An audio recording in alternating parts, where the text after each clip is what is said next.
Hello everyone, Daniel here from the Next Issue Podcast. On today's video, I'll be doing a review for The Amazing Spider-Man #1. This is a relaunch of The Amazing Spider-Man new comic book from Marvel. And am I about to start reading The Amazing Spider-Man again? This was a great relaunch of the series. This is written by Joe Kelly with art by Pepe Larraz. Pepe Larraz has a lot to do with me really enjoying this book. Colors by Marte Gracia, letters by Joe Caramagna. We do have a backup story written by Joe Kelly with art by John Romita Jr., Scott Hanna on inks, Marcio Menes on colors, and letters once again by Joe Caramagna. So this is very exciting. I had not been a fan of the previous runs of The Amazing Spider-Man for a little while, unfortunately, which is wild because this is a book that's been going on forever, right? This has been relaunched multiple times. And I mean, it's a book that I just really want to like and enjoy. I do love seeing online. There's a little bit of a mostly positive vibe for this one. In this issue, alive and thwipping, the next era of Amazing Spider-Man has arrived. Peter is shockingly without a job and looking for gainful employment, but his job search is interrupted by a rampaging rhino, who is but at the tip of a sinister iceberg. What Mayor Spider-Man villain is working behind the scenes, weaponizing other Spider-Man villains, including one we haven't seen in over 7 years. Also, what is that goblin-free Norman Osborn up to anyway? So, this obviously comes on the heels of the 8 Deaths of Spider-Man. I don't really know. I didn't read that. I don't know what happened. Let me know in the comments if you read it, if you enjoyed it. I started checking it out, and then I kind of realized very quickly that it wasn't for me.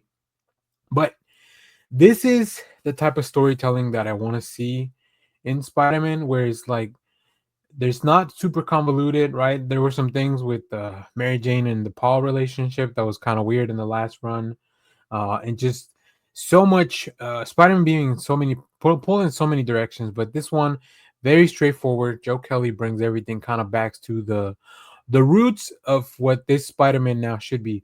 We see Peter looking for work. In the meanwhile, he's trying to stop villains, right? He's trying to in between interviews, he goes in and has run-ins with different villains. Ultimately, once he does find the job, we get to see him interact with the Rhino. But the Rhino is just it's just the tip of the iceberg, like the synopsis said. Um, Pepe Larraz is an amazing artist. He was probably one of my favorite X-Men artists recently.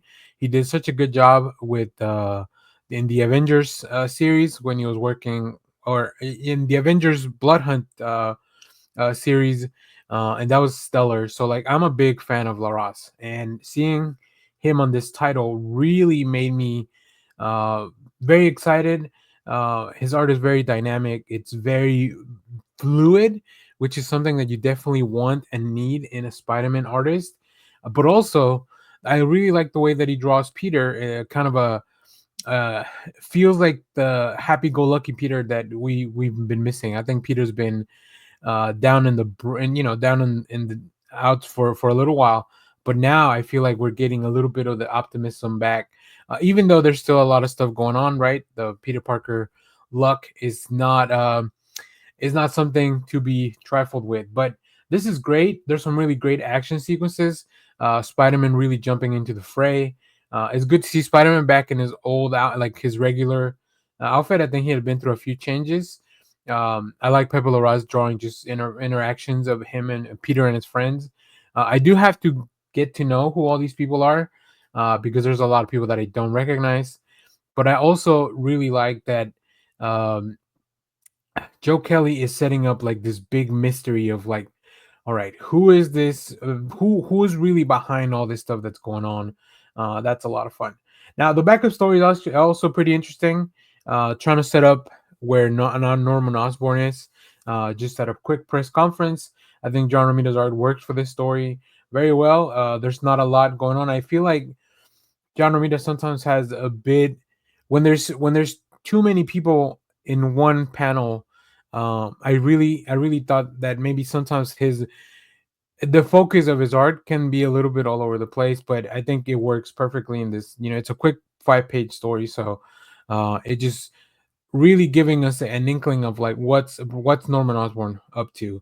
So yeah, it's really just if you haven't caught up on everything that's going on, this book does a really good job of just kind of reintroducing you to Spider-Man. So after reading this, I was like, oh, I might have to start picking up Amazing Spider-Man again. I can't wait to go to my shop and pick up physical copies. I had to read this digitally just because I wanted to really get in there very quickly.